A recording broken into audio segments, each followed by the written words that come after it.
सुप्रभात बच्चों, आज मैं आपको आपके नवीन संकल्प की पुस्तक से पाठ 13 पढ़ाऊंगी। पाठ 13 एक कविता है जिसका शीर्षक है झटपट खाओ। इस कविता के कवि हैं दिव्यक रमेश। कवि कौन है? दिव्यक रमेश। तो आइए हम देखते हैं कि इस पाठ में कवि ने क्या कहना चाहा है, कवि क्या संदेश देना चाहते हैं। तो आइए कविता देखते हैं हम पहले। सूरज ने भेजा धरती पर अपनी बेटी किरण धूप को, साथ खेलते धरती ने भी उगा दिया झट हरी धूप को। सूरज की किरणें, सूरज ने भेजा धरती पर अपनी बेटी किरण धूप को। सूरज की किरणें जो है वह धूप के रूप में धरती पर जब गिरती हैं, पड़ती हैं, तब क्या होता है? साथ खेलते धरती ने भी उगा दिया झट हरी धूप को। सूरज की किरणों को पा करके धरती पर दूब उग आती है। दूब के लिए क्या चाहिए? सूरज की रोशनी किसी भी पौधे के पनपने के लिए आवश्यक है।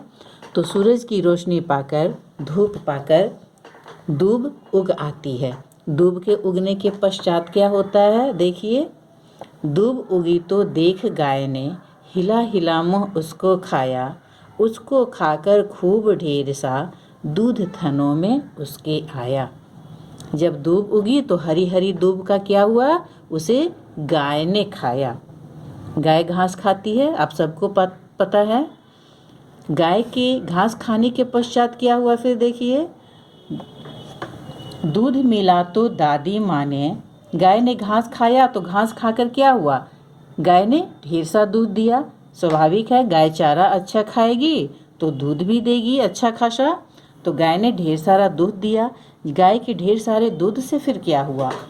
दूध मिला तो दादी माँ ने जामन देकर उसे जमाया। दूध में क्या किया दादी माँ ने? जामन दिया तो दही जमाया दादी माँ ने। दही के पश्चात, जमने के पश्चात क्या हुआ?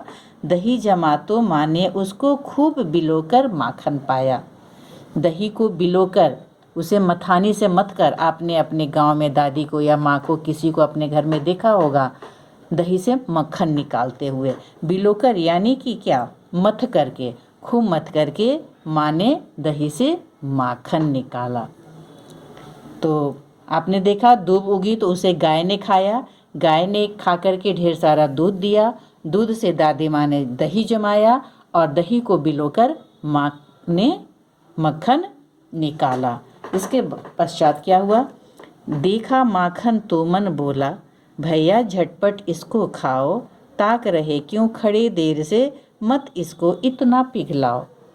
मक्खन निकला तो देख करके मन बोला कि इसको झटपट खा जाए, देर न करें। देर करने से क्या हो सकता है? मक्खन थोड़ी गर्मी पाकर ही पिघल जाता है, तो देर करने से यह माखन पिघल सकता है।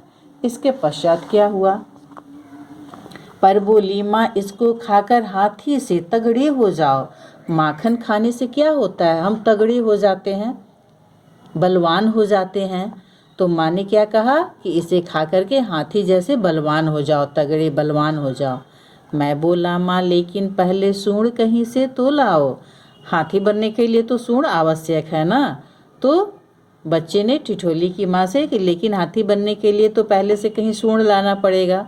माँ ने तो कहा था हाथी से, मतलब आकार में नहीं, रूप में नहीं, हाथी जैसे बलवान हो जाओ, माँ ने यह कहा था। तो बच्चों, आपने पाठ में देखा कि कैसे हमारी जो क्रियाएं, हम जो क्रिया करते हैं वो सारी क्रियाएं कैसे एक दूसरे पर कैसे निर्भर है। यहाँ पारस्परिक निर्भरता को किस तरीके से दिखाया गया है। सारे कार्य एक दूसरे पर परस्पर निर्भर होते हैं। जैसे कि सूरज की धूप पर कौन निर्भर है? दूब। सूरज की धूप के बिना दूब उग नहीं सकती। दूब पर कौन निर्भर है? गाय। दूब उगेगा तो गाय उसे खाएगी। और अन्य जानवर जो हैं उनका चारा भी, और अन्य भी जैसे बकरी हैं और भी जो हैं जानवर, उनका भी चारा दूब घास ही है। तो दूब को खाकर गाय ने देखिए दूध दिया। अब उसके बाद क्या हुआ? माँ ने दही, दादी माँ ने दही जमाया। दही से माँ ने माखन निकाला और फिर उसके पश्चात क्या करते हैं, हम सभी माखन प्रयोग में लाते हैं, उसे खाते हैं। तो देख रहे हैं कि सारे कार्य कैसे परस्पर एक दूसरे पर निर्भर हैं। तो इसी आपसी पारस्परिक निर्भरता को कवि ने इस कविता में दिखाने का प्रयास किया है। तो आपका भावार्थ मैंने बता दिया और आपका गृह कार्य क्या है। आपका गृह कार्य यह है कि आप कविता कंठस्थ करेंगे। कविता कंठस्थ करने के साथ साथ आप इस पाठ में जो शब्दार्थ दिए गए हैं, आप इस पाठ में जो शब्दार्थ दिए गए हैं, ये सारे शब्दार्थ भी आप याद करेंगे। शब्दार्थ याद करना अत्यंत आवश्यक है। और शेष अभ्यास प्रश्न जो है, ये भी शब्दार्थ और शेष अभ्यास प्रश्न जो भी है, उनको हम लोग अगली कक्षा में लेंगे। तब तक के लिए धन्यवाद।